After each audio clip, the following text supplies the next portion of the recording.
Hello everyone, welcome to 3Ds Learners.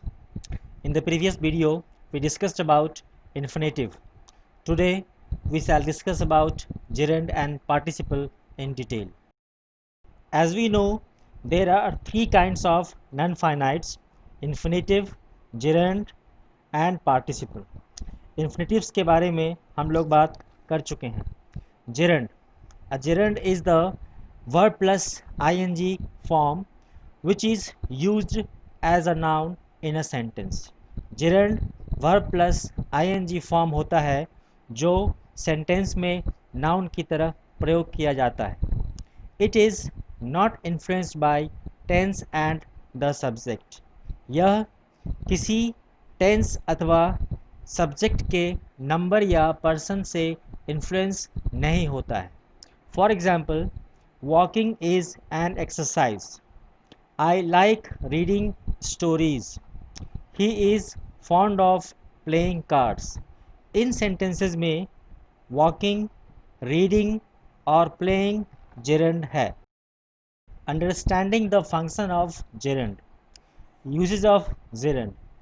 As a subject of a verb. gerund का प्रयोग किसी sentence के subject की तरह होता है. For example, singing is my hobby. Telling a lie is a sin. Quarreling kills peace. In sentences में singing, telling, quarreling gerund है तथा ये sentence के subject हैं. As an object of a transitive verb. किसी verb के object की तरह. For example, stop crying. She hates lying. I like teaching. In sentences में crying, lying, teaching gerund है तथा ये ऑब्जेक्ट की तरह प्रयोग किए गए हैं. As a complement of a verb. Verb के कॉम्प्लीमेंट की तरह. For example, my hobby is dancing. Seeing is believing. What I don't like is smoking. Dancing, believing, smoking gerund है तथा कॉम्प्लीमेंट की तरह काम करते हैं. As an object of preposition. किसी प्रीपोजिशन के ऑब्जेक्ट की तरह. For example, you are fond of hunting. She prevented me from playing. He is addicted to gambling. Hunting, playing, gambling gerund है.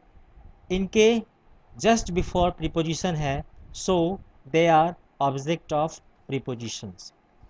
In the above sentences, gerund is used at the place of a noun.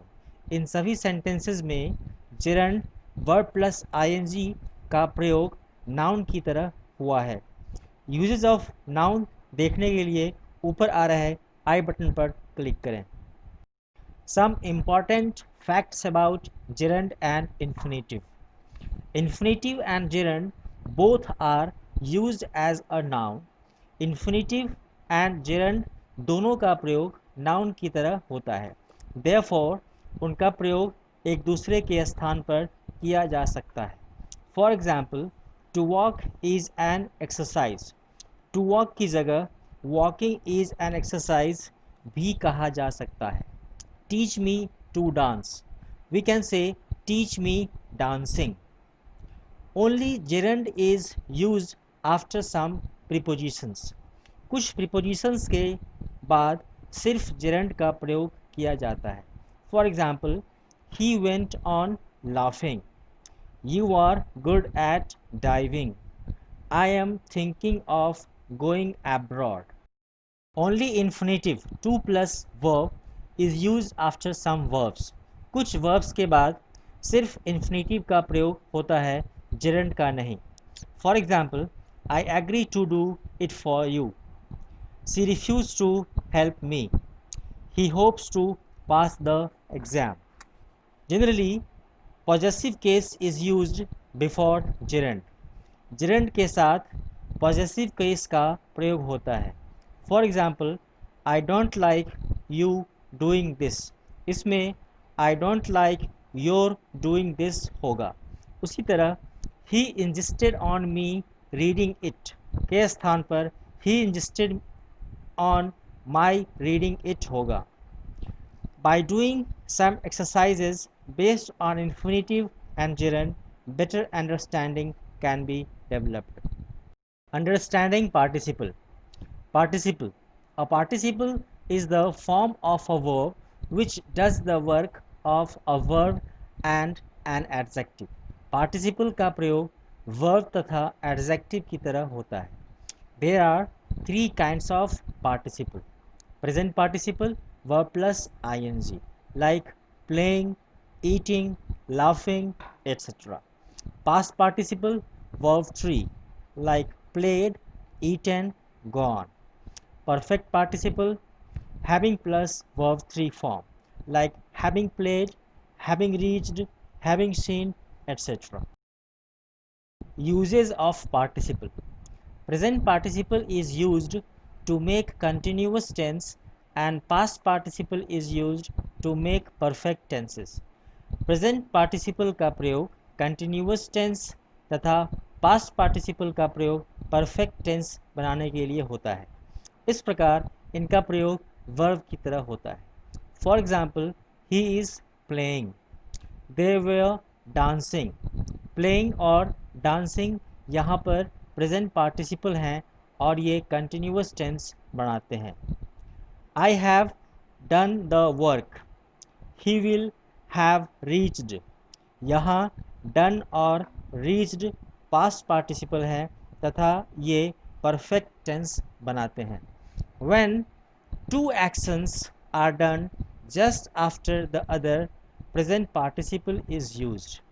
Example, jumping up, he ran away. Seeing the lion, we ran away. When two actions are done after completing the other, perfect participle is used. For example, having completed his job, he left the office. Having worked hard, he felt tired. Present participle and past participle are used as an adjective to qualify a noun. Present participle तथा past participle का प्रयोग adjective की तरह noun को qualify करने के लिए होता है. For example, the child has a smiling face. He is an amusing person. Smiling और amusing प्रेजेंट पार्टिसिपल हैं. ये फेस तथा पर्सन को क्वालिफाई करते हैं. A burnt child dreads the fire. This is a boiled egg. Burned और boiled past participle हैं. ये क्रमशः चाइल्ड और एग को क्वालिफाई करते हैं. Practice gerund and participle using different verbs in your language. If you liked the video, share, subscribe and press the bell icon for new video notifications. Till then, bye bye.